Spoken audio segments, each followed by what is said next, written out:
Hello beautiful people, welcome to Worthy Habits with Vera.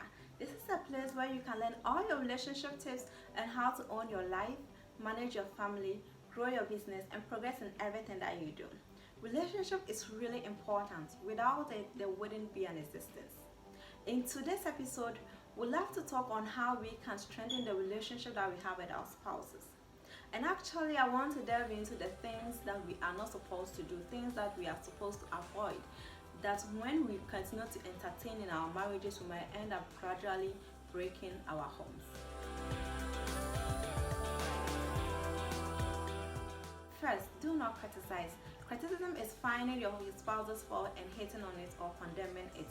And usually the reason why we tend to criticize is we want to draw their attention to their weakness or their feelings so that they can correct them. But the truth is that we all have our own feelings and we find it very difficult, or we are probably be struggling to overcome it. So what makes you think that it will be easier for your spouse to correct it? Criticism do us more harm than good, and these are some of the reasons why criticism should be avoided. First is that it tends to hurt a person's precious pride, takes a sense of importance and increases feelings of resentment. It also puts your spouse at the defensive end, in that it wants to find grounds to justify whatever he or she is doing. A research that is conducted by a famous psychologist shows that animals that are rewarded for a good behavior tend to do more or become better as compared to animals that are punished for a bad behavior. Later research shows that human beings exhibit the same thing, that when they are being complimented for the good things that they do, they tend to become better. However, when they are being criticized or punished for the bad things that they do, they become worse. Criticism demoralizes or belittles your spouse, and it shouldn't be entertained. So the next time you found yourself trying to criticize your spouse, first pause and ask yourself if you do not have feelings too.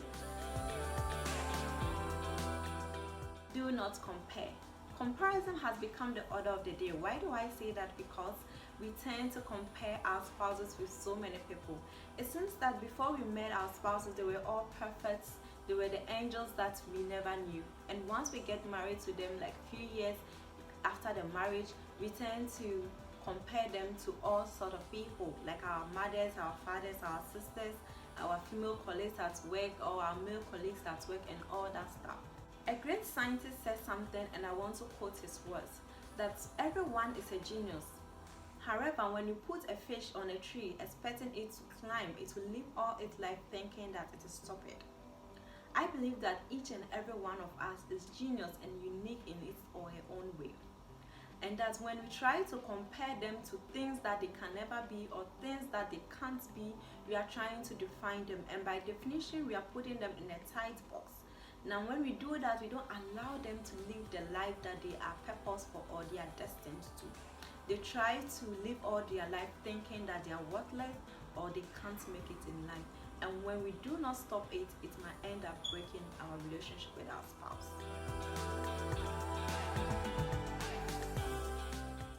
Do not complain.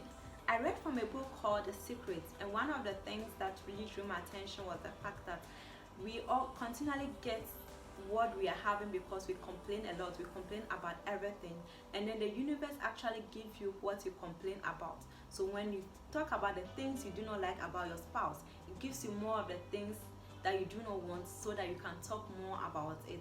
Complaining doesn't solve the issue, it actually makes it worse. We complain about almost everything. We complain about the food, we complain about how our spouses come to the house late, we complain about how they do not communicate with us, we complain about almost everything. But does it actually help or solve the problem? It doesn't. It rather tends to tear us apart or make us distance ourselves from each other. I'm actually not saying that if there's something about your spouse that you do not like, you shouldn't tell him about it. But what I'm saying is that find the best approach in order to solve the problem, because the reason or the essence to which we complain is because we want a problem to be solved. In the nutshell, complaining, comparing, criticizing is just a waste of time. It doesn't solve the problem, it rather makes things worse. So anytime you are tempted to do any of these little things, first pause and ask yourself if this actually will solve the problem, and if it doesn't, find a better way to solve the problem.